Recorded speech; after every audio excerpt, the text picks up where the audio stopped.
Question is, what is invisible? There's more of it than you think, actually. Everything, I would say, everything that matters, except everything, and except matter.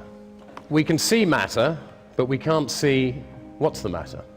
We can see the stars and the planets, but we can't see what holds them apart or what draws them together. With matter, as with people, we see only the skin of things. We can't see into the engine room. We can't see what makes people tick, at least not without difficulty. And the closer we look at anything, the more it disappears. In fact, if you look really closely at stuff, if you look at the basic substructure of matter, there isn't anything there. Electrons disappear in a kind of fuzz, and there is only energy. One of the interesting things about invisibility is that things that we can't see, we also can't understand. Gravity is one thing that we can't see and which we don't understand. It's the least understood of all the four fundamental forces, and the weakest, and nobody really knows what it is or why it's there. For what it's worth, Sir Isaac Newton, the greatest scientist who ever lived, he thought Jesus came to Earth specifically to operate the levers of gravity. That's what he thought he was there for.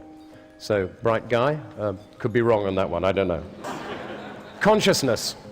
I see all your faces. I've no idea what any of you are thinking. Isn't that amazing? Isn't it incredible that we can't read each other's minds when we can touch each other, taste each other, perhaps, if we get close enough, but we can't read each other's minds? I find that quite astonishing. In the Sufi faith, this great Middle Eastern religion, which some claim is the root of all religions, Sufi masters are all telepaths, so they say, but their main exercise of telepathy is to send out powerful signals to the rest of us that it doesn't exist. So that's why we don't think it exists, the Sufi masters working on us.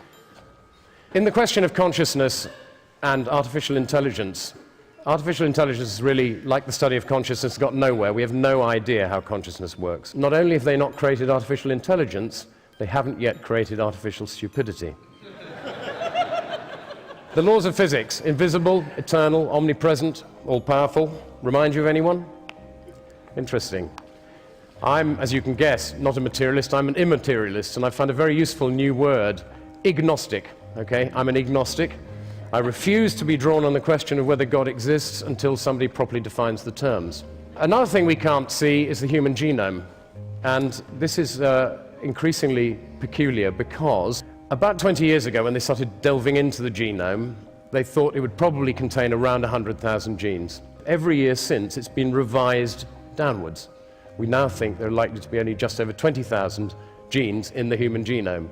This is extraordinary, because rice, get this, rice is known to have 38,000 genes. Potatoes have 48 chromosomes, 2 more than people, and the same as a gorilla. You can't see these things, but they are very strange. The stars by day, I always think that's fascinating. The universe disappears. The more light there is, the less you can see.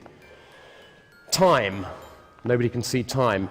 I don't know if you know this, modern physicists, there's a big movement in modern physics to decide that time doesn't really exist because it's too inconvenient for the figures. It's much easier if it's not really there. You can't see the future, obviously, and you can't see the past except in your memory. One of the interesting things about the past is you particularly can't see. My son asked me this the other day. He said, "Dad, can you remember what I was like when I was 2?" And I said, "Yes." He said, "Why can't I?" Isn't that extraordinary? You cannot remember what happened to you earlier than the age of 2 or 3, which is great news for psychoanalysts, because otherwise they'd be out of a job, because that's where all the stuff happens